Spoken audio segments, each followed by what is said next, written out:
The gunshot echoed through the narrow canyon, just as Daisy shepherded threw herself behind the weathered supply wagon, her heart hammering so hard she thought it might burst right through her threadbare dress. It was 1876, and the New Mexico Territory had proven itself every bit as unforgiving as the matron back at the Boston orphanage had warned before sending her west on that cursed orphan train 3 weeks ago. She pressed her palm against the splintered wood, trying to steady her breathing as another shot rang out. The bandits had come out of nowhere, 3 rough men with dust-caked faces and cruel eyes, demanding the supply wagon's contents. The driver, an old man named Mr. Henderson, who had shown her kindness by letting her ride alongside him toward Fort Stanton, now lay motionless in the dirt 20 feet away. Whether he was dead or just knocked unconscious, Daisy could not tell from her hiding spot. "Come on out, girl," one of the bandits called, his voice dripping with malice. "We know you are back there. Make this easy on yourself." Daisy closed her eyes, her fingers finding the small locket around her neck. It was the only thing she had from her mother, who had died when Daisy was just 3 years old. She had no memories of the woman, only this tarnished piece of silver with a broken clasp. At 18 years old, Daisy had spent 15 years in that orphanage, scrubbing floors and mending clothes, always hoping someone would want her. But she had aged out instead, and the matron had shipped her west with the other unwanted children, promising placement with families who needed help. The reality had been different. The orphan train had stopped at 6 towns, and at each one, families had come to look at the children like livestock at auction. The younger ones went first, the pretty ones second. Daisy, with her mouse-brown hair and too thin frame, her face marked with a small scar above her left eyebrow from a childhood accident, had stood on that platform time and time again, watching others get chosen while she remained. By the time the train reached Las Vegas, New Mexico, she was the only one left. The attendant had given her $5 and told her there was a ranching family near Fort Stanton who might take her on as hired help. So she had found Mr. Henderson, who was heading that direction with supplies, and he had agreed to take her along. Now she might die here in this God-forsaken canyon without ever having mattered to anyone. "I am getting impatient," the bandit growled. She heard his boots crunching on the rocky ground, coming closer. Then another sound cut through the air, different from before. The thunder of hoofbeats, coming fast. Daisy risked a glance around the wagon's edge and saw a lone rider cresting the ridge above them. His horse, a powerful bay that seemed to fly across the rough terrain. The rider had a rifle in his hands, and as he came down the slope, he fired a warning shot that kicked up dirt right in front of the nearest bandit. "That is close enough," the rider called out, his voice carrying authority despite his youth. As he drew nearer, Daisy could see he was probably only a few years older than her, maybe 22 or 23, with sun-bronzed skin and dark hair that curled slightly beneath his wide-brimmed hat. "You boys need to move along." The lead bandit spat in the dirt. "This is not your concern, Cowboy. I am making it my concern." The rider brought his horse to a stop, keeping his rifle trained on the 3 men. "That is Tom Henderson's wagon, and Tom is a friend of mine. So I will ask you one more time to mount up and ride out, or we can settle this another way." Daisy watched the standoff, hardly daring to breathe. 3 against 1 seemed like poor odds, but something in the young cowboy's steady gaze suggested he had been in tight spots before. The bandits must have sensed it too, because after a long moment of tense silence, the leader jerked his head toward their horses. "This is not worth the trouble," he muttered. The 3 men mounted up, but not before the leader fixed the cowboy with a hard stare. "We will remember your face." "I am counting on it," the cowboy replied evenly. Once the bandits had disappeared around the bend in the canyon, the rider immediately dismounted and rushed to Mr. Henderson. Daisy emerged from behind the wagon on shaky legs, watching as he knelt beside the old man. "He is breathing," the cowboy said, relief evident in his voice.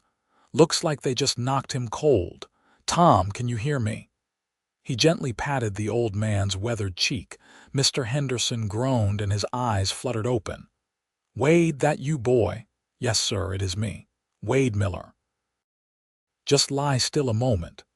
Daisy approached slowly, her hands twisting in her skirt. "Is he going to be all right?" Wade looked up at her then, really looked at her, and something in his blue-gray eyes made her breath catch. They were kind eyes, she thought. Tired but kind. "He will be fine once we get him to Fort Stanton," Wade said. "Are you hurt, miss?" She shook her head. "No, I am all right. They did not touch me." Wade helped Mr. Henderson sit up, checking the lump forming on the back of the old man's head. "That is going to hurt something fierce tomorrow, Tom." "Already hurts something fierce now," Mr. Henderson grumbled, but there was warmth in his voice. "Thank you, Wade. If you had not come along when you did." He trailed off, then seemed to remember Daisy. "This here is Miss Shepherd."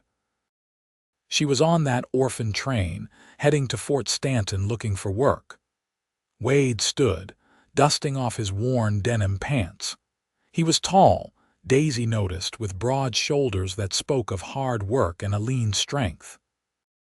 His clothes were simple, a blue cotton shirt and leather vest, scuffed boots and leather chaps, but everything was clean and well-maintained. "Pleased to meet you, Miss Shepherd," he said, tipping his hat. "Though I wish it were under better circumstances." "Thank you for saving us," Daisy said softly. "If you had not come along—" "No need to think about that now." Wade's voice was gentle. "Let me help you both into Fort Stanton. It is only about 5 miles from here. Can you handle the reins, Tom, or should I drive the wagon?" "I can manage," Mr. Henderson said, though he accepted Wade's help getting to his feet and climbing back onto the wagon seat. Wade turned to Daisy. "You can ride up there with Tom, or you are welcome to ride with me if you would rather." The offer seemed innocent enough, but Daisy felt heat rise in her cheeks. "I will stay with Mr. Henderson, but thank you." They made their way slowly through the canyon and out onto the open plains. Wade rode alongside the wagon, occasionally scanning the horizon with the easy vigilance of someone accustomed to trouble. The New Mexico landscape stretched endlessly in all directions, all red rock and scrub brush beneath a sky so blue it almost hurt to look at. "You work on one of the ranches around Fort Stanton?" Mr. Henderson asked Wade, making conversation despite his obvious headache. "Yes, sir. The Triple M Ranch, about 10 miles south of town, my family's place." "Miller Ranch," Mr. Henderson said with recognition. "Your father is Marcus Miller," Wade said quietly. "He passed 2 years ago. Fever took him. It is just me and my mother now and our foreman Jake Peters." "I am sorry to hear that, son. Your father was a good man." They rode in companionable silence for a while. Daisy found herself stealing glances at Wade, wondering about him. He had the weathered look of someone who spent his days in the saddle, but there was something thoughtful in his expression, a gentleness that seemed at odds with the hardness required to survive in this territory. As if sensing her gaze, Wade looked over and caught her eye. She quickly looked away, embarrassed, but not before she saw the hint of a smile on his face. Fort Stanton appeared on the horizon as the sun began its descent toward the western mountains. The military fort was an imposing structure with thick adobe walls and watchful sentries, but around it had grown a small civilian settlement. There was a general store, a saloon, a church, a few houses, and a stable. Mr. Henderson guided the wagon to the store, where several men emerged to help him unload his supplies and inquire about what had happened. As he recounted the bandit attack and Wade's timely arrival, Daisy climbed down from the wagon, uncertain what to do next. "Miss Shepherd," Wade said, dismounting and approaching her. "Where were you planning to stay tonight?" The question made her stomach tighten with anxiety.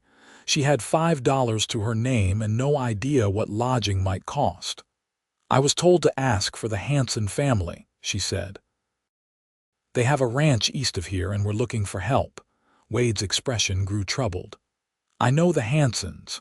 They are decent enough folks, but—" He paused, choosing his words carefully. "They already have 6 daughters of their own and work them pretty hard. I am not sure taking on another girl to work is really about needing help so much as getting cheap labor." Daisy's heart sank, though she tried not to show it. "I do not have many other options. It is getting late to ride out to their place tonight anyway," Wade said. "The boarding house here is run by Mrs. Chen. She is fair with her prices and keeps a respectable establishment. Let me take you there, and you can decide about the Hansons tomorrow in daylight." Pride made Daisy want to refuse, to insist she could manage on her own, but practicality won out. She was exhausted, hungry, and had no idea how to find her way in this strange town. "That would be very kind of you," she said. Wade secured his horse to the hitching post and offered her his arm. After a moment's hesitation, she took it, acutely aware of the strength in his forearm beneath her fingers. The boarding house was a neat 2-story building with a covered porch. A small woman with graying black hair and warm brown eyes answered Wade's knock. "Wade Miller," she said with genuine pleasure. "I have not seen you in town for 2 weeks. Your mother is well." "Yes, madam. Actually, I was hoping you might have a room available. This is Miss Daisy Shepherd. She just arrived on the Orphan train and needs a place to stay." Mrs. Chen's expression softened as she looked at Daisy. "Of course, dear. Come in, come in. Are you hungry? I just finished making supper." "I can pay," Daisy said quickly, not wanting charity. "I have money." "A room is 50 cents a night, meals included," Mrs. Chen said. "Does that suit you?" It was more reasonable than Daisy had dared hope. She nodded gratefully. "Good. Come along and I will show you to a room. Wade, you are welcome to stay for supper too if you like." "I appreciate that, madam, but I should head back to the ranch. Mother will be expecting me." He turned to Daisy, and again she felt that strange flutter in her chest when his eyes met hers. "I hope you settle in well, Miss Shepherd. If the situation with the Hansons does not work out, well, we can always use help at the Triple M. The pay is $1 a week plus room and board." "That is very generous," Daisy said softly, "just the truth." He tipped his hat to both women. "Mrs. Chen, Miss Shepherd, good evening." Daisy watched through the window as he mounted his horse and rode out of town, a solitary figure against the darkening sky. Something inside her felt strangely hollow at his departure, which made no sense. She had only just met the man. Mrs. Chen showed her to a small but clean room on the 2nd floor. There was a narrow bed with a patchwork quilt, a washstand with a chipped ceramic basin, and a single window that looked out over the main street. "The privy is out back," Mrs. Chen said. "There is fresh water in the pitcher, and I will bring up some warm water for washing after supper. Come down when you are ready to eat." Left alone, Daisy sat on the bed and let out a long breath. The events of the day crashed over her all at once. She had nearly died in that canyon. Mr. Henderson could have been killed, and if Wade had not arrived when he did. She shook her head, refusing to follow that thought. Instead, she washed her face and hands in the cool water, trying to make herself presentable. Her dress was dusty from the road and had a small tear at the hem, but it was the only one she owned besides her Sunday dress, which was carefully folded in the small canvas bag that held all her worldly possessions. Downstairs, she found Mrs. Chen in a cozy dining room where 2 other boarders were already seated. One was a cavalry officer from the fort, Lieutenant Harrison, and the other was a traveling merchant named Mr. Polk. Both men stood politely when she entered. The meal was simple but delicious. Beef stew with fresh bread and canned peaches for dessert. The conversation was pleasant enough, though Daisy mostly listened as the others talked. Lieutenant Harrison spoke about upcoming patrols, and Mr. Polk shared news from Santa Fe. "You came on the Orphan train," Mr. Polk asked her kindly. "That must have been quite a journey." "It was long," Daisy admitted, "but I am grateful for the opportunity to start fresh out here." "What will you do for work?" Lieutenant Harrison asked.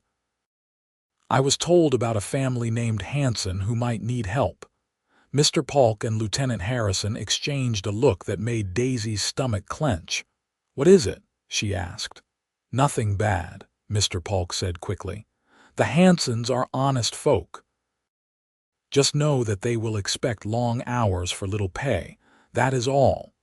Mrs. Chen brought in a pot of tea. "There are other options in Fort Stanton," she said gently. "The general store sometimes needs help. Mrs. Thompson, the doctor's wife, takes in laundry and sewing. And as Wade mentioned, the ranches always need workers." "I do not mind hard work," Daisy said. "I have been working since I was old enough to hold a broom." "It shows in your hands," Mrs. Chen said, not unkindly. She had noticed Daisy's work-roughened palms. "You will do fine here, dear. Just do not sell yourself short. You are worth more than you think." The words touched something deep in Daisy's heart. She could not remember the last time someone had said anything like that to her. After supper, she helped Mrs. Chen clear the dishes, insisting on earning her keep even though it was not required. Mrs. Chen smiled but did not argue, and together they washed and dried the plates while evening settled over Fort Stanton. Back in her room, Daisy changed into her nightgown and brushed out her hair, sitting by the window and looking at the stars. They seemed brighter here than they ever had in Boston, millions of brilliant points in the vast darkness. She thought about Wade Miller, about the quiet confidence in his voice and the kindness in his eyes.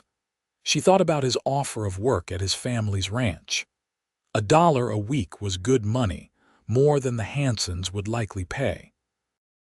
And something about Wade made her feel safe in a way she had not felt in a very long time. But she could not make decisions based on how a man made her feel, especially a man she had only just met. That would be foolish. Still, as she drifted off to sleep in that unfamiliar bed, it was Wade's face that filled her dreams. She woke to sunlight streaming through the window and the sound of horses in the street below. For a moment she was disoriented, forgetting where she was, but then memory returned and she rose quickly, washing and dressing with efficient movements learned from years of orphanage routine. Downstairs, Mrs. Chen had breakfast waiting: eggs, bacon, fresh biscuits, and strong coffee. Daisy ate gratefully, knowing she would need her strength for whatever the day brought. "I can give you directions to the Hanson place if you still want to go out there," Mrs. Chen said as she refilled Daisy's coffee. "It is about an hour's ride on horseback, maybe 2 hours walking." "I do not have a horse," Daisy said. "I figured as much. You can borrow my mare, Betsy. She is gentle and knows the way." The generosity nearly brought tears to Daisy's eyes. "You are very kind to a stranger." "We all need kindness sometimes," Mrs. Chen replied. "Besides, I have a good feeling about you." An hour later, Daisy was on the road east, sitting astride Mrs. Chen's placid gray mare. She had changed into her other dress and tied her hair back with a ribbon, wanting to make a good impression on the Hansons. The landscape was beautiful in the morning light, all golds and reds and deep blue shadows. The air smelled of sage and sun-warmed earth. Despite her nervousness about meeting the Hansons, Daisy felt a strange sense of possibility. Maybe here, in this wild territory, She could finally build a life that mattered. Maybe here, she could be more than just nobody. The Hanson Ranch appeared as Mrs. Chen had described, a cluster of weather-beaten buildings surrounded by corrals and fields. As Daisy rode into the yard, a woman emerged from the house, wiping her hands on her apron. She was thin and tired-looking, probably in her 40s but appearing older. "Can I help you?" the woman called. Daisy dismounted, her legs slightly unsteady from the ride. "Mrs. Hanson." "My name is Daisy Shepherd. I was told you might be looking for help." Mrs. Hanson's eyes lit with interest, but there was a calculating quality to her gaze that made Daisy uneasy. "The orphan girl, yes. Come inside." The house was cramped and dark, with 6 girls of varying ages crowded around a table doing chores. They ranged from about 6 to 15, all with the same tired eyes as their mother. Mrs. Hanson wasted no time with pleasantries. "We need help with cooking, cleaning, laundry, tending the chickens and garden. You would sleep in the loft with the girls. We can offer 25 cents a week plus meals and lodging." 25 cents. It was insultingly low, and from the way Mrs. Hanson said it, she knew it too. This was not about needing help. This was about getting someone desperate enough to work for almost nothing. Daisy looked at the 6 Hanson girls, saw herself reflected in their resigned expressions. If she took this position, she would be working herself to exhaustion for less than she was worth, trapped in another version of the orphanage. "Thank you for the offer," Daisy said carefully, "but I need to think about it." Mrs. Hanson's expression hardened. "You will not get a better offer around here. Girls like you cannot afford to be choosy." Something in Daisy straightened at those words. Girls like you. She had heard variations of that phrase her whole life. Girls like you should be grateful. Girls like you do not get to want things. Girls like you are lucky to get anything at all. "Perhaps you are right," Daisy said quietly, "but I need to be sure this is the right fit. I will let you know by tomorrow." She left before Mrs. Hanson could argue, mounting Betsy with trembling hands. She had just turned down the only definite work she had been offered. Maybe she was a fool. Maybe she should have taken what she could get. But as she rode back toward Fort Stanton, she thought about Wade Miller's offer. $1 a week at the Triple M Ranch. She did not know anything about the place or his mother, but Wade had saved her life and treated her with respect. That had to count for something. She was halfway back to town when she heard hoofbeats behind her. Turning, she saw Wade riding toward her on his bay horse, a smile on his face when he recognized her. "Miss Shepherd," he said, bringing his horse alongside hers. "I was just heading into town for supplies. How did it go with the Hansons?" Daisy hesitated, not wanting to seem like she was angling for his offer. "I decided it was not the right situation for me." Wade nodded slowly, his expression understanding. "I thought you might. You seem like someone who knows her worth." The words caught her off guard. "What makes you say that?" "The way you carry yourself. You have been knocked down, but you are not broken. I can see it in your eyes." No one had ever read her so clearly before. It was unnerving and comforting all at once. "I do not know my worth," Daisy admitted. "I never really had the chance to find out."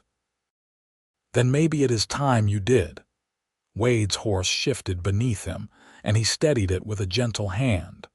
"My offer still stands if you are interested. We could use someone to help with the cooking and household work. My mother tries to do it all herself, but she is not as young as she used to be, and the arthritis in her hands has been getting worse. You said $1 a week, plus room and board, and Sundays off unless you choose to work. We go into Fort Stanton for church most weeks, and you would be welcome to come along or have the time to yourself." It was more than fair. It was generous. "Why?" Daisy asked. "You do not know me. Why make such an offer?" Wade was quiet for a moment, considering his answer. "When I saw you yesterday, hiding behind that wagon but not crying or screaming, just trying to figure out how to survive. It reminded me of someone. My mother, actually, when she first came west with my father. She was just 17, and everyone told her she would not make it out here. But she is stronger than she looks, and I think you are too. What if I am not? The question came out smaller than Daisy intended. Then we will help you get stronger. That is what good people do for each other. Wade's smile was warm and genuine. What do you say, Miss Shepherd? Want to give the Triple M Ranch a try? Daisy thought about the orphanage, about the endless years of being nobody. She thought about the Hanson place and those tired, resigned girls. And she thought about the possibility of something different, something better. Yes, she said, and felt something shift inside her like a door opening. Yes, I would like that very much. Good. Wade's whole face brightened. Do you want to come out today, or would you rather wait until tomorrow? I need to collect my things from Mrs. Chen's and return her horse. I will ride with you back to town, and we can go from there. You can ride with me, and we will tie Betsy's reins to my saddle. That way you will not have to manage both. They rode into Fort Stanton together, and Daisy was acutely aware of the curious looks they drew. A young cowboy and an orphan girl, riding side by side like equals. She tried not to think about what people might say. At the boarding house, Mrs. Chen was pleased to hear about Daisy's decision. The Millers are good people, she confirmed. Wade's father was one of the most respected ranchers in the territory before he passed. His mother, Margaret, is a strong woman. You will be in good hands. Daisy paid for her night's stay and thanked Mrs. Chen profusely for her kindness. Then she gathered her few belongings and followed Wade back outside. He had rented a small wagon for the supply run, and after loading his purchases from the general store, he helped Daisy onto the seat beside him. The contact of his hand on hers as he assisted her up sent an unexpected warmth through her, and she quickly settled her skirts, flustered. The ride to the Triple M Ranch took about an hour. Wade pointed out landmarks along the way, telling her about the land and its history. He spoke about the Mescalero Apache who had lived here long before the settlers came, about the conflicts and the uneasy peace that now existed. He did not romanticize the violence or pretend it was simple, and Daisy appreciated his honesty. My father always said we were guests on this land, even if the law said otherwise, Wade told her. He tried to deal fairly with everyone, white and Apache alike. I try to do the same. That must be difficult sometimes.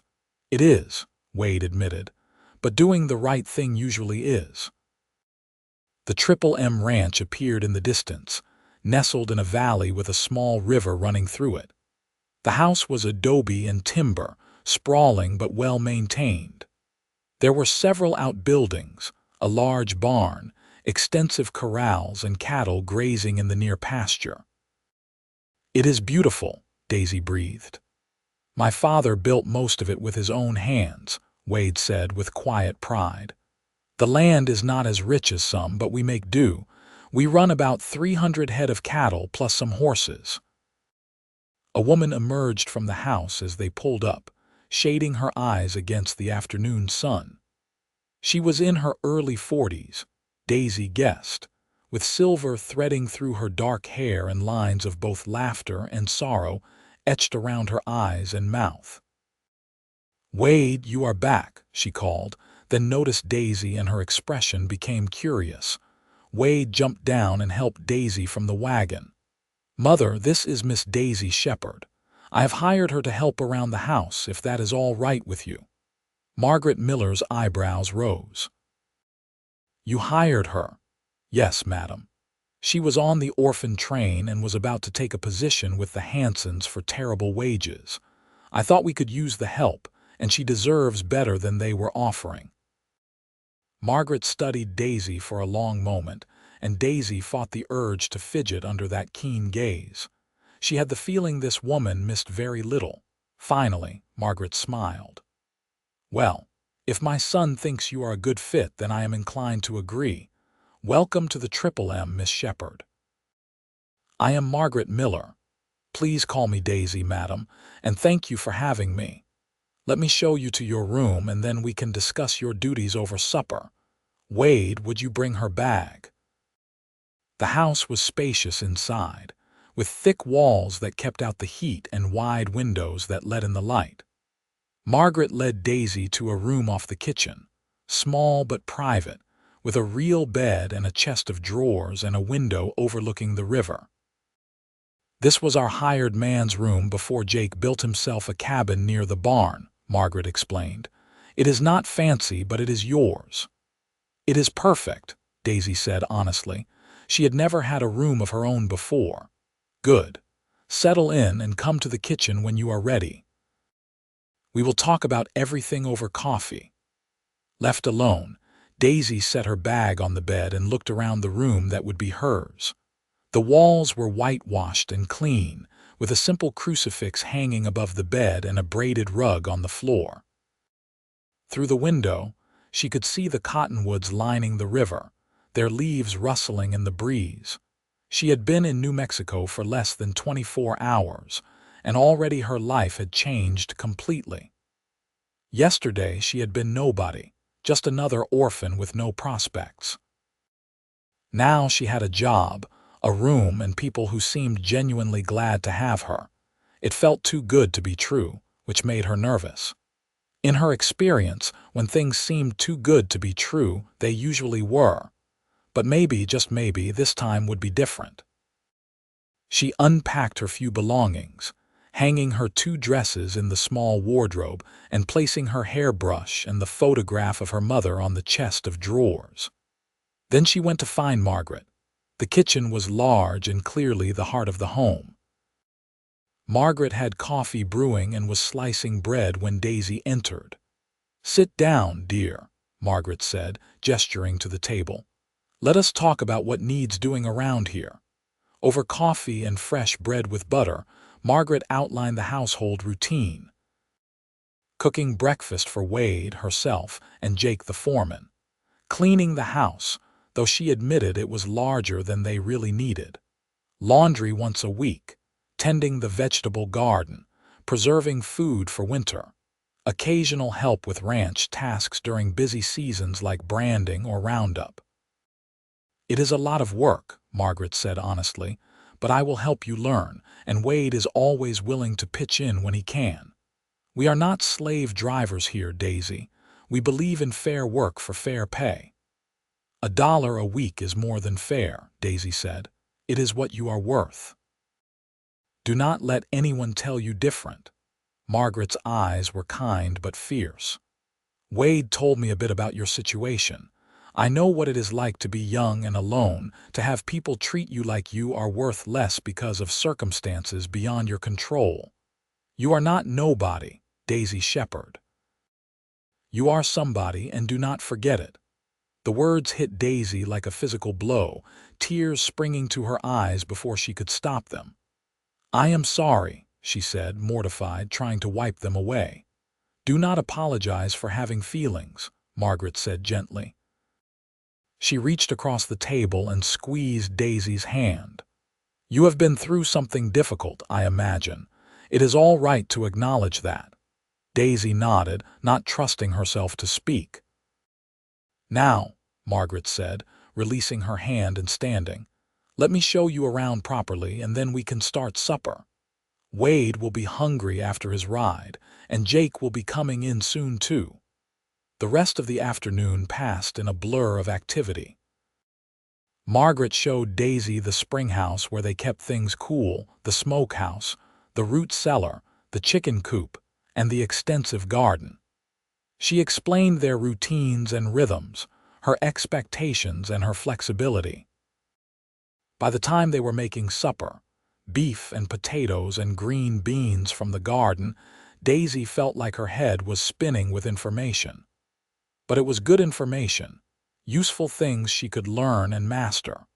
Wade came in as the sun was setting, dusty from work but cheerful.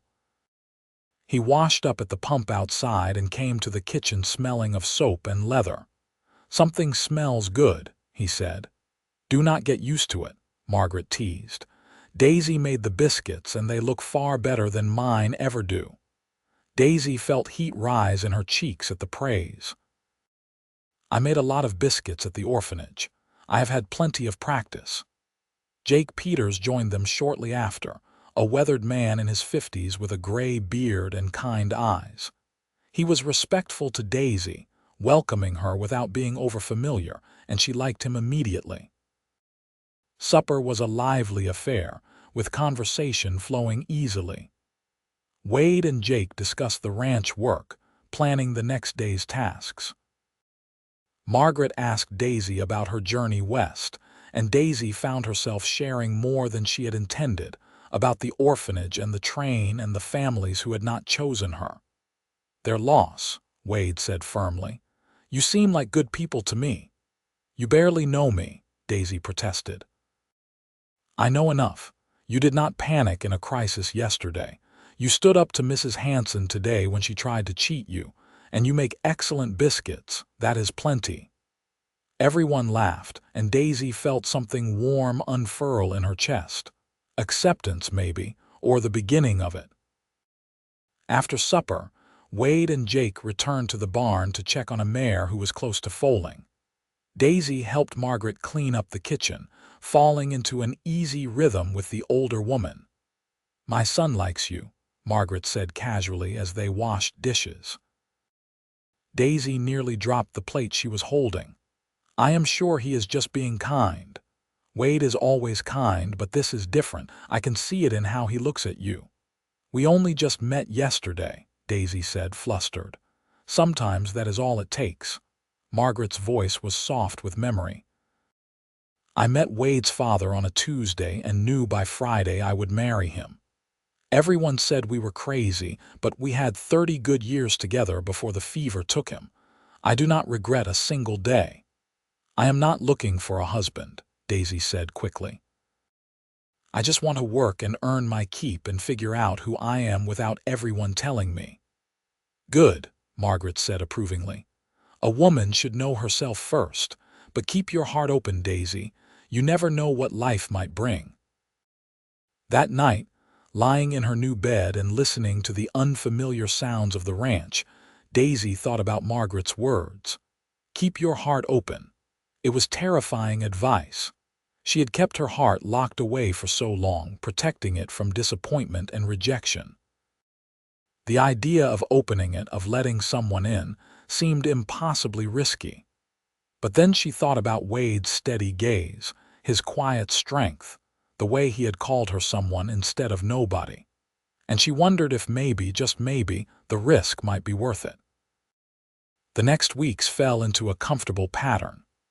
Daisy rose before dawn to help Margaret make breakfast, learning to cook the hearty meals the men needed. She cleaned and did laundry, tended the garden and the chickens, and gradually began to feel competent in her role. Wade was often around the house, fixing things or helping with heavier tasks. He always had a smile for Daisy, always took time to ask how she was settling in. Sometimes they would end up working together, and Daisy found she enjoyed his company. He had a dry sense of humor and a thoughtful way of looking at the world. One afternoon, about 3 weeks after her arrival, Wade found her in the garden pulling weeds. The summer sun was brutal, and despite her bonnet, Daisy could feel her skin burning. "You should take a break," Wade said, crouching down beside her. "It is too hot to be out here in the middle of the day." "The weeds do not care about the heat," Daisy replied, but she sat back on her heels, wiping sweat from her forehead. "The weeds will still be here in the evening when it cools down. Come on, I want to show you something." Intrigued, Daisy let him help her to her feet. He led her down to the river, to a spot where the cottonwoods grew thick and provided deep shade. The water ran clear and cool over smooth stones, and the sound of it was peaceful. "This is my favorite spot on the whole ranch," Wade said. "When things get overwhelming, I come here to think." "It is beautiful," Daisy said, sitting on a flat rock near the water's edge. Wade sat beside her, leaving a respectful distance between them. "I used to come here with my father. He taught me to fish right here in this pool." "You must miss him," Daisy said softly. "Every day." Wade picked up a smooth stone and turned it over in his fingers. "But I try to honor his memory by running the ranch the way he would have wanted, taking care of Mother, treating our people fairly, being a good steward of the land." "He would be proud of you," Daisy said with certainty. "What makes you say that?" "Because you are a good man, Wade Miller." "Anyone can see that." He looked at her then, really looked at her, and Daisy felt her breath catch. There was something in his eyes, something warm and wondering that made her heart beat faster. "I am not so good," Wade said quietly. "I make mistakes like anyone, but you try to do better. That is what matters." They sat in silence for a while, listening to the river and the birds in the trees.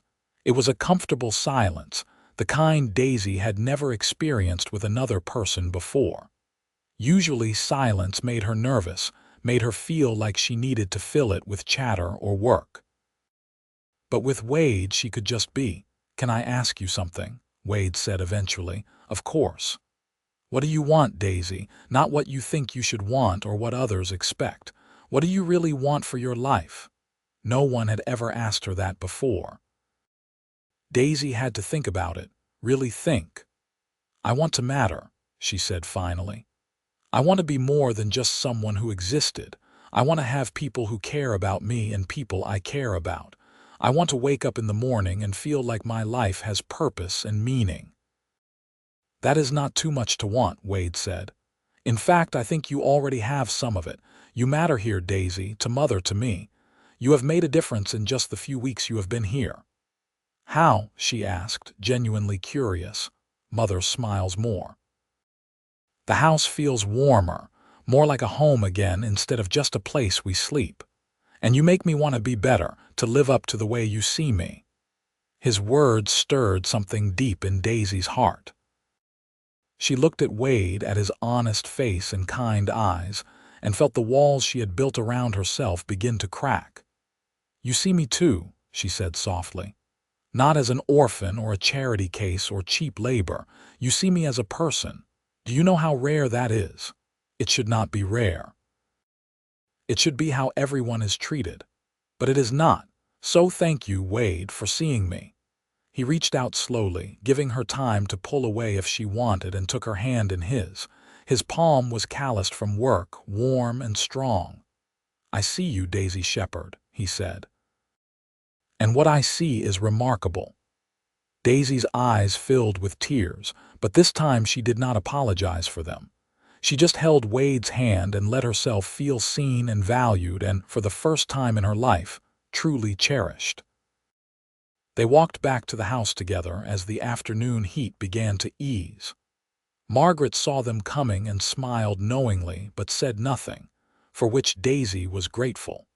That evening at supper, Jake announced that the cattle were ready to be moved to higher pasture for the summer grazing. It would take several days of hard riding and they needed every hand available. "I can help," Daisy offered. Wade looked surprised. "Have you ever done ranch work?" "No, but I can learn. You said yourself that I am stronger than I look." "It is rough work," Jake warned. "Long days in the saddle, sleeping on the ground, dealing with ornery cattle and unpredictable weather." "I do not mind rough work," Daisy said. "And if I am going to live on a ranch, I should learn how it operates." Margaret was grinning. "I like her spirit. Let her go, Wade." "I will be fine here for a few days." "Are you sure?" Wade asked his mother. "Quite sure. Besides, Daisy is right. She should learn all aspects of ranch life, not just the household work." So it was settled. 3 days later, Daisy found herself on horseback before dawn, riding out with Wade, Jake, and 2 other ranch hands, Tom and Miguel, to move the cattle. Wade had given her his gentlest horse, a buckskin mare named Sunny, and had spent the previous day teaching her the basics of riding and handling cattle. Daisy was sore and nervous, but also excited. This was so far outside anything she had ever done that it felt like an adventure. The work was every bit as hard as Jake had warned. The cattle were stubborn and the terrain was rough. Dust got everywhere and the sun beat down mercilessly. But Daisy refused to complain. She watched the men work and tried to copy their techniques, slowly learning to anticipate the cattle's movements and work with her horse instead of against her. Wade stayed close, offering quiet guidance and encouragement. He never made her feel incompetent, even when she made mistakes. Instead, he showed her how to do better next time. By the end of the first day, Daisy was exhausted. They made camp in a small canyon with good water and grass for the horses. Jake and Miguel got a fire going while Tom tended to the horses and Wade helped Daisy dismount. Her legs nearly buckled when her feet hit the ground. Wade steadied her with his hands on her waist, and she was acutely aware of how close he was, how his eyes searched her face with concern. "Are you all right?" he asked. "Just sore," she admitted, "but I will survive." "You did good today, Daisy. Better than most people would on their first cattle drive." The praise warmed her more than the fire. They ate simple camp food, beans and bacon and coffee strong enough to strip paint, and Daisy listened to the men's easy conversation about cattle and horses and the land. Jake told stories about the old days when he first came west as a young man. Miguel talked about his family's ranch in Mexico and how he had come north looking for work after a drought destroyed their livelihood. Tom was quieter, but his few comments showed a wry sense of humor. As darkness fell and the stars came out in their breathtaking multitudes, the men rolled out their bedrolls. Wade showed Daisy how to arrange hers, making sure she was comfortable and had enough blankets. "Will you be warm enough?" he asked, his voice low so as not to disturb the others. "I think so," Daisy said. "Wade, thank you for letting me come. I know I slowed you down today." "You did not slow us down. You pulled your weight, which is all anyone can ask." He hesitated, then added, "I am glad you are here.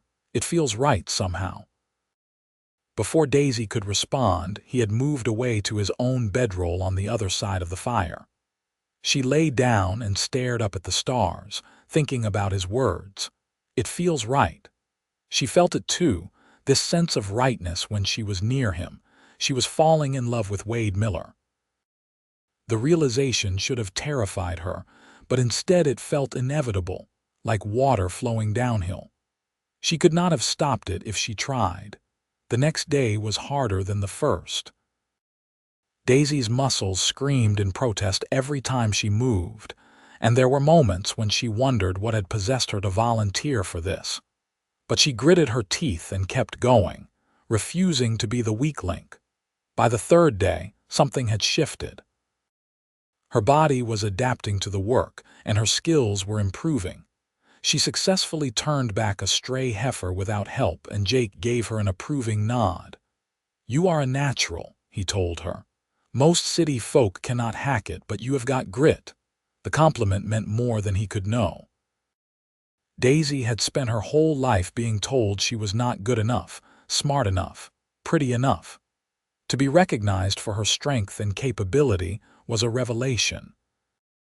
They reached the high pasture late in the afternoon of the third day, a beautiful meadow surrounded by pine-covered mountains with a clear stream running through it. The cattle spread out to graze, and the men set about making camp one last time before heading back to the ranch the next morning. Wade found Daisy sitting by the stream, soaking her sore feet in the cold water. "Mind if I join you?" he asked. "Please do." He sat beside her, pulling off his boots and sticking his own feet in the water with a contented sigh. "I never get tired of this place. My father used to say it was the closest thing to heaven on earth." "I can see why," Daisy said, looking around at the pristine beauty surrounding them. "It is perfect." They sat in companionable silence for a while, watching the water flow over their feet and listening to the distant sounds of cattle lowing and men talking. "Daisy," Wade said finally, his voice serious, "can I ask you something?" "Of course. What are you thinking about the ranch?" "About staying here long term, I mean." Daisy's heart began to beat faster. "I like it here. More than I expected to, honestly. Your mother is wonderful and the work is satisfying. I feel like I am building something, like I am part of something that matters." "Good. That is good." Wade paused, seeming to gather his courage. "And what about me? How do you feel about me?" The direct question startled her into honesty. "I like you, Wade. More than I should, probably, given that we have only known each other a month." "Why should not you like me?" He turned to face her fully. "I like you too, Daisy. More than like, if I am being honest. I think about you all the time. When I am working, I am wondering what you are doing. When I ride home, I am hoping to see you. And when I do see you, my whole day gets brighter." Daisy's breath caught in her throat. "Wade." "I know it is fast," he said quickly. "I know you are still figuring out your life and what you want, and I do not want to pressure you or make you feel obligated because you work for us. But I need you to know how I feel, because denying it is making me crazy." "I feel the same way," Daisy whispered. "But I am scared." "Of what?" "Of this not being real. Of waking up and finding out it was all a dream. Of caring about someone and having them decide I am not worth keeping after all." Wade reached over and took her hand, lacing his fingers through hers. "I cannot promise you that life will always be perfect or that we will not face hard times. But I can promise you this. I see you, Daisy Shepherd. All of you, the strong parts and the scared parts and everything in between. And I am not going anywhere." Tears spilled down Daisy's cheeks. "When I was on that orphan train, standing on those platforms while families looked me over and decided I was not good enough, I felt like nobody. Just another unwanted girl with nothing to offer." "And what do you feel now?" Wade asked gently. Daisy thought about the past month, about Margaret's kindness and Jake's respect and Wade's steady presence. She thought about learning to cook for the ranch and working the cattle drive and sitting here now with the mountains around her and Wade's hand in hers.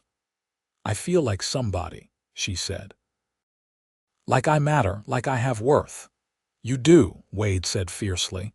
"You matter so much, Daisy, to Mother, to everyone at the ranch, and especially to me." "I matter to you," Daisy repeated, testing the words, "more than you know." Wade lifted his free hand and gently wiped the tears from her cheeks. "You are not nobody, Daisy. You are my somebody now if you will have me." The echo of her deepest fear, transformed into a declaration of belonging, broke something open inside Daisy. She turned fully toward Wade, their joined hands pressed between them. "I will have you," she said. "I want to have you, Wade. I want to see where this goes." The smile that lit Wade's face was like sunrise. He leaned forward slowly, giving her time to pull away, and pressed his lips to hers in a kiss that was gentle and sweet and full of promise. Daisy had never been kissed before, but it felt natural to kiss Wade back, to let herself lean into his strength and warmth. When they finally pulled apart, both of them were smiling. "We should probably head back to camp," Wade said reluctantly, "before Jake comes looking for us."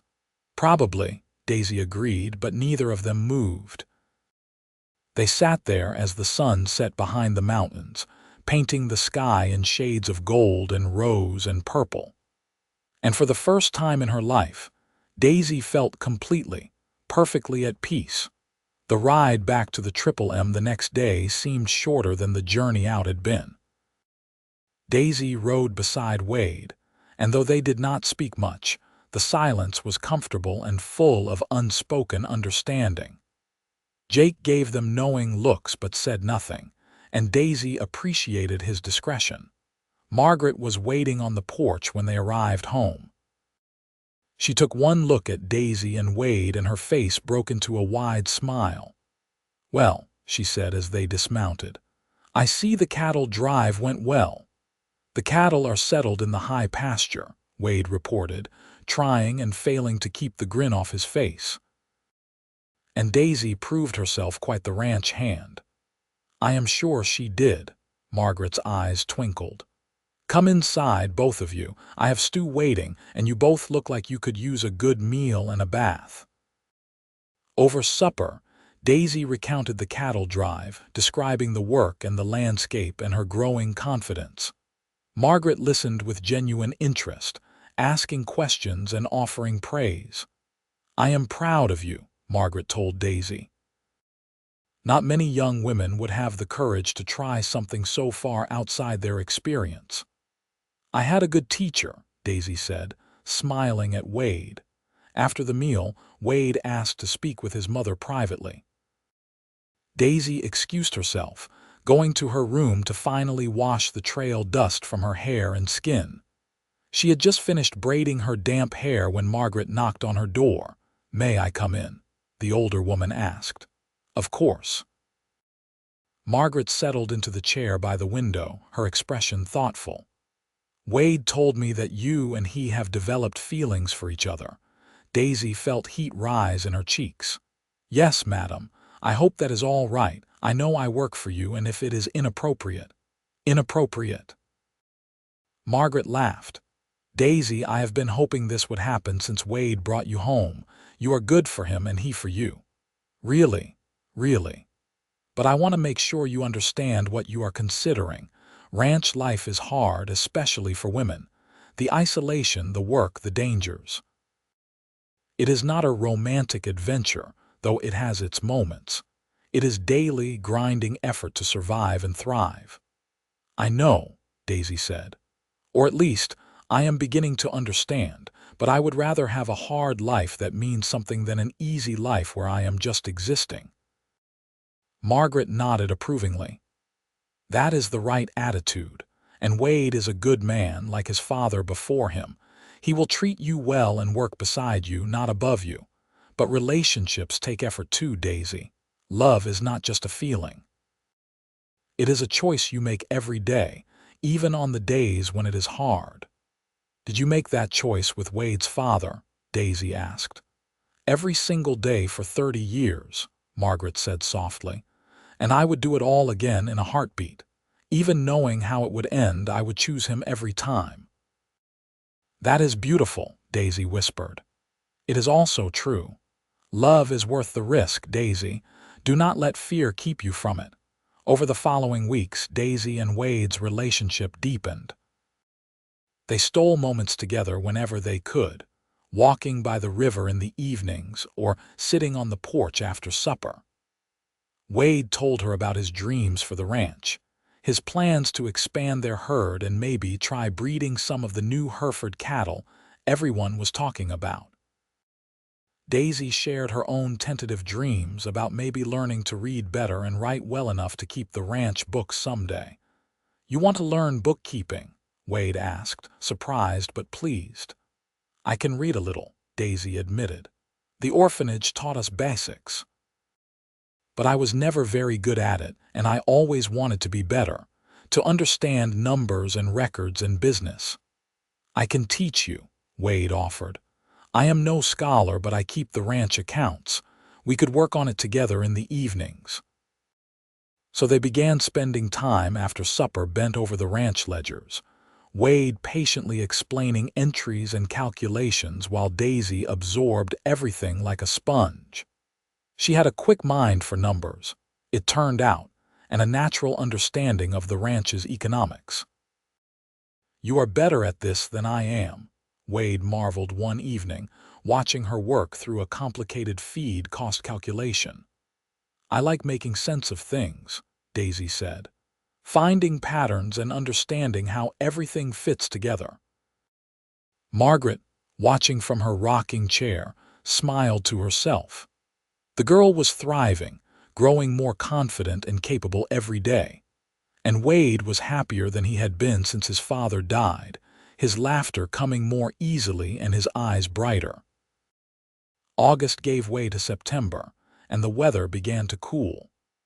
The ranch work shifted focus to preparing for winter, and Daisy threw herself into the tasks of preserving food and making sure the house was ready for the harsh months ahead. One evening in late September, Wade asked Daisy to ride out with him to check on the cattle in the high pasture. It was a trip they had made several times now, sometimes staying overnight in a small line shack the ranch maintained up there. They rode out in the late afternoon, arriving at the pasture as the sun was beginning its descent. The cattle were doing well, fat and healthy on the rich mountain grass. Wade and Daisy checked the water source and counted heads, everything moving with the easy efficiency of practice. Afterward, they made camp near the stream where they had first confessed their feelings. Wade built a fire while Daisy prepared a simple meal of beans and bacon. They ate watching the stars emerge one by one until the sky was blanketed with them. "I love it up here," Daisy said, leaning back against her saddle. "It feels like we are the only people in the world." "Sometimes I wish we were," Wade said. "Just you and me and this beautiful land. No responsibilities, no worries." "Well, maybe some responsibilities. Someone would have to tend the cattle." His eyes were twinkling. Daisy laughed. "So basically exactly what we are doing now." "Exactly." Wade shifted closer to her. "Daisy, I want to ask you something." His serious tone made her sit up straighter. "What is it?" "These past months with you have been the happiest of my life. You have brought light and joy back to the ranch, to Mother, to me. I cannot imagine my life without you in it anymore." Daisy's heart was racing. "Wade." He took her hands in his, holding them gently. "I know it has not been long. Just 4 months since that day in the canyon when I first saw you. But I have never been more certain of anything in my life. I love you, Daisy Shepherd. I love your strength and your courage and your kind heart. I love how you throw yourself into every task, whether it is making biscuits or moving cattle. I love how you make me want to be better, to build something worthy of you." Tears were streaming down Daisy's face now, but she was smiling. "I love you too, Wade. So much it scares me sometimes." "Then marry me," Wade said. "Be my wife, my partner in all things. Help me run this ranch and build a life together. Let me spend every day for the rest of my life showing you how precious you are." "Yes," Daisy said through her tears. "Yes, Wade, I will marry you." He let out a whoop of joy and pulled her into his arms, kissing her thoroughly. When they finally broke apart, both of them were laughing and crying at the same time. "I do not have a ring yet," Wade said. "I wanted to ask you first, make sure you said yes before I presumed anything." "I do not need a ring," Daisy said. "I just need you." But Wade was already digging in his saddlebag. "I do have something, though. It is not much, but I wanted you to have it." He pulled out a small object wrapped in cloth. When Daisy unwrapped it, she found a delicate silver bracelet, simple but beautifully made with intricate engraving. "It was my grandmother's," Wade explained. "My father gave it to my mother when they got engaged. She wanted you to have it. Your mother knew you were going to propose." Daisy asked, surprised. "I asked her permission 2 weeks ago. She said she would be honored to have you as a daughter-in-law." Wade fastened the bracelet around Daisy's wrist. "There.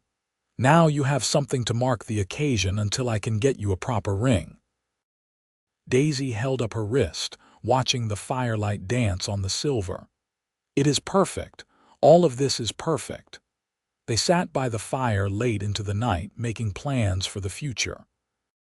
They decided to marry in the spring, giving them time to prepare and to let Daisy's skills as a ranch partner develop further. They talked about children someday, about expanding the house, about all the dreams and hopes they had for their life together. "Are you sure about this?" Daisy asked as the fire burned low. "Marrying someone like me with no family or dowry or anything to bring to the marriage. "You bring everything I need," Wade said firmly. "Your love, your partnership, your strength. That is worth more than any dowry, and as for family, you will have family. Mother already loves you like a daughter, and we will build our own family, create something new and good together." They rode back to the Triple M the next morning to share the news with Margaret, who cried happy tears and pulled them both into a tight embrace. "I am so happy for you both," she said. "This is exactly what your father would have wanted, Wade, for you to find a good woman who loves you and the land." The next weeks were filled with quiet joy as they settled into their new understanding.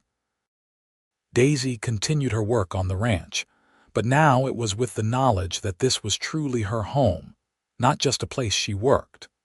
She and Margaret began planning the wedding, deciding on a simple ceremony at the Fort Stanton Church in April when the wildflowers would be blooming. October brought cooler weather and the need to move the cattle down from the high pastures. This time, Daisy rode with complete confidence, her skills having grown considerably over the summer.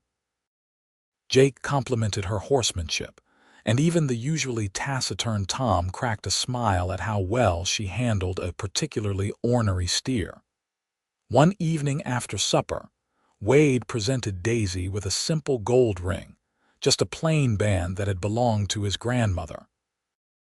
"I know we are not marrying until spring," he said, "but I wanted you to have this now as a promise."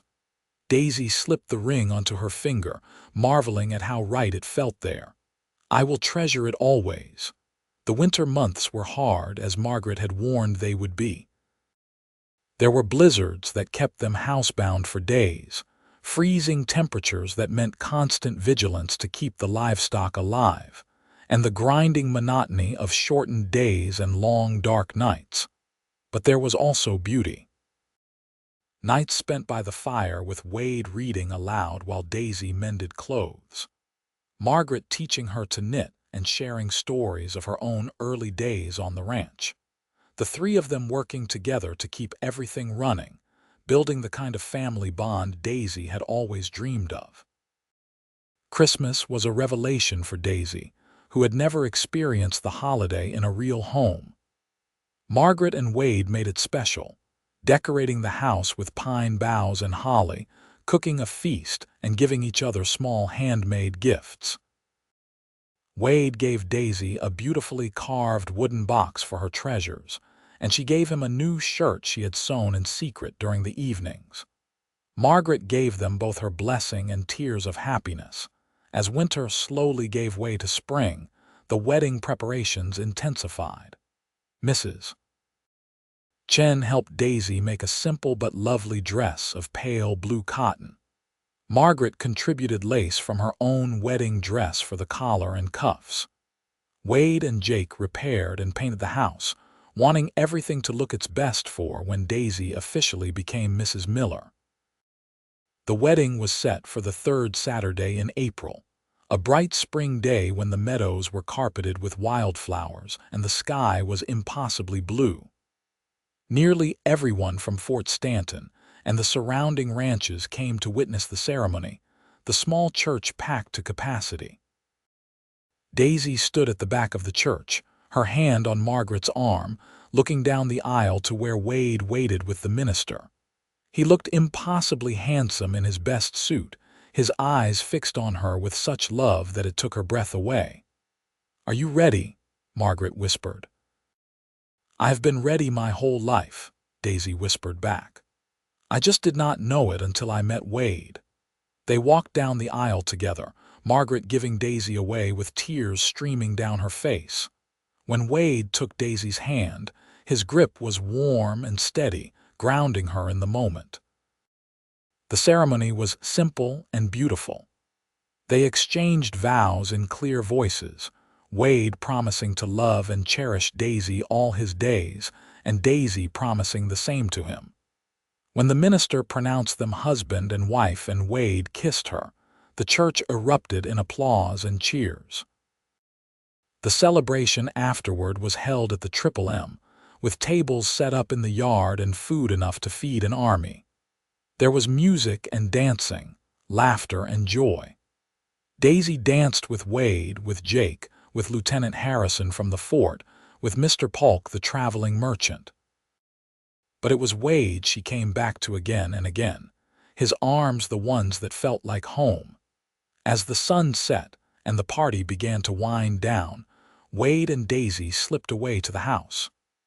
Margaret had moved into Wade's old room, giving the newlyweds the larger bedroom that had been hers and her husband's. Wade carried Daisy over the threshold, both of them laughing, and set her down gently in the room that was now theirs. He cupped her face in his hands, looking at her with such tenderness that it made her heart ache. "I love you, Daisy Miller," he said. "My wife." "I love you too," she said. "My husband." That night, they came together with gentleness and passion, two people who had found in each other everything they had been missing. And afterward, lying in Wade's arms with her head on his chest, Daisy thought about the journey that had brought her here, from nobody to somebody. From unwanted orphan to beloved wife. From a girl with no home to a woman who had found exactly where she belonged. "What are you thinking about?" Wade murmured, his fingers tracing lazy patterns on her shoulder. "That I am the luckiest person alive," Daisy said. "I think I might contest that claim," Wade teased. "I am pretty sure I am the lucky one." "We can both be lucky," Daisy decided. She tilted her head up to kiss him. "We can be lucky together." The first year of their marriage was everything Daisy had hoped for and more. She and Wade fell into an easy partnership, running the ranch together with Margaret's guidance and support. Daisy took over more of the bookkeeping, discovering she had a real talent for managing the ranch's finances. Under her careful watch, they were able to save more than they had in years, putting money aside for improvements and expansion. In the fall, Wade brought home 6 Hereford bulls to breed with their stock, hoping to improve the quality of their herd. Daisy helped him research bloodlines and breeding programs, the two of them spending evenings poring over cattle journals and making plans. The ranch thrived under their joint management. Word got around about the quality of their cattle, and they began getting premium prices at sale time. Jake trained 2 more hands, young men from Fort Stanton looking for honest work, and the triple MTK's reputation as a fair employer spread. But it was not just the ranch that was thriving. Daisy herself bloomed in her new life. She grew stronger and more confident, her natural leadership abilities emerging as she managed the household and helped coordinate ranch operations. The scared orphan girl who had hidden behind a wagon was gone, replaced by a capable woman who could ride all day, balance account books, and command respect from hardened cowboys twice her age. In the spring of their second year of marriage, Daisy realized she was pregnant. The joy on Wade's face when she told him was something she would treasure forever. "We are going to have a baby," he said, his voice full of wonder. You and me," Daisy confirmed, tears of happiness streaming down her face. Margaret was overjoyed, immediately beginning preparations for her grandchild. She dug out the cradle Wade had slept in as a baby and insisted on making new quilts and blankets. Wade hovered over Daisy like a worried mother hen, trying to prevent her from doing any heavy work despite her assurances that she was perfectly healthy. The pregnancy progressed smoothly. Daisy continued working, though she let Wade and the hands take over the more strenuous tasks. She spent more time helping Margaret with food preservation and sewing, preparing for the baby while also keeping up with the ranch accounts. On a cold December morning, Daisy's labor began. Wade rode into Fort Stanton through the snow to fetch the doctor and Mrs. Chen, who had experience as a midwife. Margaret stayed with Daisy, calm and reassuring, having been through this herself. The labor was long and difficult, lasting through the night and into the next day. Wade paced the floor of the front room, sick with worry, while Margaret and Mrs. Chen tended to Daisy. Finally, as the sun was setting on the second day, a baby's cry split the air. Wade rushed into the room to find Daisy pale but smiling, holding a tiny bundle wrapped in one of Margaret's handmade quilts. "A son," she said softly. "We have a son, Wade." Wade approached slowly, as if in a dream, and looked down at his child for the first time. The baby had a shock of dark hair and was wailing lustily, tiny fists waving in the air. "He is perfect," Wade breathed. He sat carefully on the edge of the bed and put his arm around Daisy, the two of them looking down at their son together. What should we name him? They had discussed names during the pregnancy but never settled on anything definitive. Now, looking at the baby, Daisy knew exactly what felt right. "Marcus," she said, "after your father, Marcus Wade Miller." Wade's eyes filled with tears. "Mother," he called, and Margaret came to the bedside. "Meet Marcus Wade Miller, your grandson." Margaret took the baby gently, her face radiant with joy. "Hello, little Marcus," she murmured. "Welcome to the Triple M. We are so glad you are here." The early days with the baby were exhausting but wonderful. Marcus was a hungry, vigorous infant who kept Daisy busy nursing and changing and soothing. Wade was a devoted father, walking the floor with Marcus when he was fussy and changing diapers without complaint. Margaret helped where she could, taking over more of the household tasks so Daisy could focus on the baby. As winter gave way to spring and Marcus grew from a tiny newborn into a chunky, smiling baby, Daisy marveled at how completely her life had changed. 3 years ago, she had been nobody, standing on that Orphan train platform being passed over again and again. Now she was a wife, a mother, a ranch owner's partner. She had a family, a home, a purpose that filled every day with meaning. "What are you thinking about?" Wade asked one evening. They were sitting on the porch watching the sunset, Marcus sleeping peacefully in Daisy's arms. "I was thinking about the day I got off that Orphan train in Las Vegas," Daisy said. "I was so scared and alone. I thought my life was ending before it had really begun." "And now," Wade prompted gently, "now I know it was actually beginning. Every bad thing that happened, every time I was rejected or told I was not good enough, it was all leading me here. To you, to this life, to our son." She looked at Wade, her eyes shining. "I would go through it all again if I knew it would bring me here." Wade leaned over and kissed her softly. "I would have searched the world over to find you, my somebody." Marcus stirred in Daisy's arms, making the small snuffling sounds that meant he would wake soon, wanting to nurse. But for this perfect moment, everything was still and peaceful. The ranch spread out before them, the land Wade's father had built and that they would pass on to Marcus someday. The mountains rose purple in the distance, and the sky was painted in shades of orange and gold. This was home. This was family. This was the life Daisy had never dared to dream of, given to her by a cowboy who had seen past the scared orphan to the strong woman beneath. "I love you, Wade Miller," Daisy said. "I love you too, Daisy Miller. Always and forever." Marcus woke then, demanding attention with his typical vigor, and they went inside together. Margaret was in the kitchen making supper, humming softly to herself. The house was warm and full of good smells and the sound of family. Over the next few years, their family continued to grow. When Marcus was 2, Daisy gave birth to a daughter they named Sarah. 2 years after that came another son, William. The house was always full of noise and laughter, children running through the halls and playing in the yard. The ranch continued to prosper. Wade and Daisy's careful management and willingness to try new methods paid off.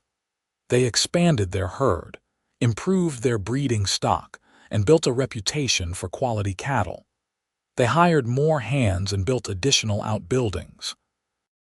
The Triple M became one of the most successful ranches in the territory. But success did not change who they were at their core. Wade remained the kind, steady man who had rescued Daisy in that canyon all those years ago. Daisy never forgot what it was like to have nothing, and she and Wade were known for their generosity to those in need. When the orphan trains continued to come through, they took in several older children who had been passed over, giving them work and a chance to prove themselves. Margaret lived to see her grandchildren grow, delighting in teaching them to ride and rope and run the ranch. She passed peacefully in her sleep when Marcus was 8, having lived to see the legacy she and her husband had built continue into the next generation. Her passing was hard on all of them, but especially Wade. Daisy held him through his grief, just as he had held her through her struggles, and together they helped their children understand death and loss and the importance of treasuring the time we have. The years rolled on, bringing both joys and challenges. There were hard winters and dry summers, cattle lost to disease and accidents on the range. But there were also weddings and births, celebrations and achievements. Marcus grew into a fine young man who loved the land as much as his father and grandfather before him. Sarah became an accomplished horsewoman who could outride most of the ranch hands. William developed a head for numbers that rivaled his mother's, taking over the ranch accounts when he was just 16. Through it all, Wade and Daisy remained each other's anchor and greatest support. They made decisions together, weathered storms together, celebrated victories together. Their love deepened with each passing year, becoming something richer and more complex than the first passionate attraction had been. On their 20th wedding anniversary, Wade took Daisy back to the spot by the river where they had first kissed. They were older now, both bearing the marks of 20 years of hard work and New Mexico sun. Wade's hair was touched with gray at the temples, and Daisy had fine lines around her eyes from years of smiling. But when Wade looked at her, he saw the same woman who had taken his breath away that first day. 20 years, he said, pulling her into his arms. Can you believe it? Sometimes it feels like yesterday, Daisy said. Other times it feels like you have always been part of my life. Any regrets? Wade asked, though his smile suggested he already knew the answer. Not a single one. Daisy stood on her toes to kiss him. You gave me everything I never knew I needed. A home, a family, a purpose. You made me somebody, Wade. You were always somebody, Wade corrected gently. I just helped you see it. They stood by the river as the sun set, two people who had found each other against all odds and built something beautiful together.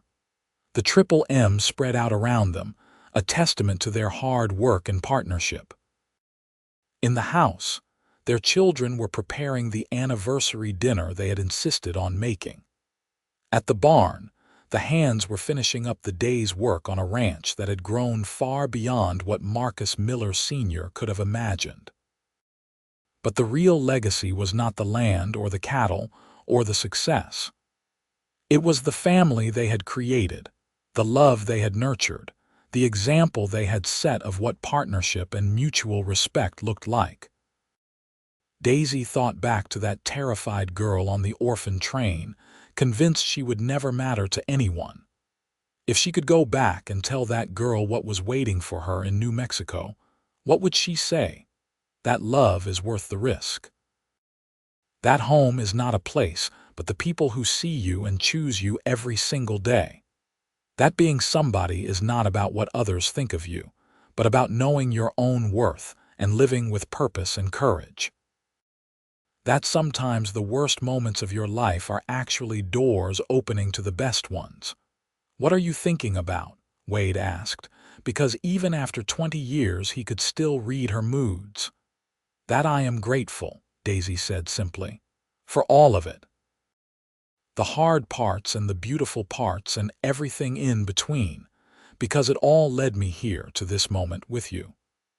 I am grateful too, Wade said. Every single day, I wake up and thank God that I rode into that canyon at exactly the right moment to find you. They walked back to the house hand in hand as the first stars appeared in the darkening sky. Through the windows, they could see their children moving around the kitchen, setting the table and putting the finishing touches on the meal. Sarah saw them coming and waved, her smile bright even from this distance. We did good, Wade said softly. We did, Daisy agreed. We really did. Inside, the house was warm and full of laughter. Marcus was telling a story about one of the new colts, making Sarah and William laugh. The table was set with Margaret's good dishes, the ones she had brought west as a bride. The food smelled delicious, and there was a cake Sarah had baked in secret. As they all sat down to eat, Daisy looked around the table at the faces of the people she loved most in the world. Her husband, still handsome after all these years, his eyes crinkling with laughter at something Marcus said. Her children, each one unique and precious, carrying forward the best parts of both her and Wade. This family that had seemed like an impossible dream was now her everyday reality. I would like to make a toast, Daisy said, raising her glass. To family, to the Triple M Ranch, and to 20 years of the best partnership I could ever imagine. Thank you, Wade, for seeing me when I felt invisible, for making me your somebody. To family, Wade echoed, his eyes bright with unshed tears. And to my incredible wife, who turned this house back into a home and made every day since an adventure. They clinked glasses and drank, and then the meal began in earnest. The conversation flowed easily, full of ranch talk and family news and gentle teasing. This was what home sounded like, Daisy thought. This was what love built over time created. After dinner, they all moved to the front room where Wade got out his guitar, a skill he had picked up in recent years. He played while the children sang, old songs and new ones, filling the house with music. Daisy sat in her chair by the fire, watching and listening and feeling so full of contentment, she thought her heart might burst. Later, after the children had gone to bed and the house was quiet, Wade and Daisy sat together on the porch in the old rocking chairs that had been Margaret's. The night was cool and clear, with a million stars overhead. You think Mother can see us? Wade asked softly. Wherever she is now. I think so, Daisy said. I think she knows that her grandson is running the ranch the way she and your father dreamed, that we are honoring the legacy they built. I hope so. Wade reached over and took Daisy's hand, their fingers interlacing in the familiar, comfortable way of long marriage. I hope Father can see too. I hope he knows I found a partner every bit as strong and capable as Mother was. I hope he knows his son became an even better man than he was, Daisy replied. Because that is the truth, Wade. You are everything your father was and more. They sat in comfortable silence, rocking gently and watching the stars. From the barn came the soft sounds of horses settling for the night. In the distance, a coyote called and was answered by another. The ranch was alive all around them, the land they had worked so hard to nurture and protect. No regrets? Wade asked again, echoing his question from earlier. Not one, Daisy said firmly. This life we built, this family we made, it is everything I never knew I wanted. You gave me that, Wade. You gave me a place to belong. We gave it to each other, Wade corrected. I was just going through the motions before you came, Daisy. Living but not really alive. You brought color and joy back into my world. As the night deepened and the temperature dropped, they finally went inside to their bedroom. The house that had once seemed so empty now felt full of life and love. In the morning, there would be breakfast to make and cattle to check and all the daily rhythms of ranch life. Marcus would ride out to check the north pasture. Sarah would work with the new horses. William would pore over the account books, finding ways to make the ranch even more efficient. But tonight was for rest and reflection, for holding the person you loved and being grateful for every moment that had brought you to this place. Wade pulled Daisy close as they lay in bed, her back against his chest, his arm around her waist. "I love you," he murmured into her hair. "My somebody, my everything."